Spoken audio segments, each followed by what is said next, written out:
Today we'll talk about how can you find messages uh, on your Talkie app. We're going to figure out the solution on how you can do that on your app.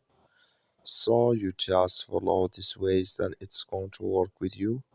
So all you have to do to find your messages here, you just go down here, you click here on this sign down here. So when you just click on it, then it's going to take you to this list. It's going to show for you like this. Just click on messages.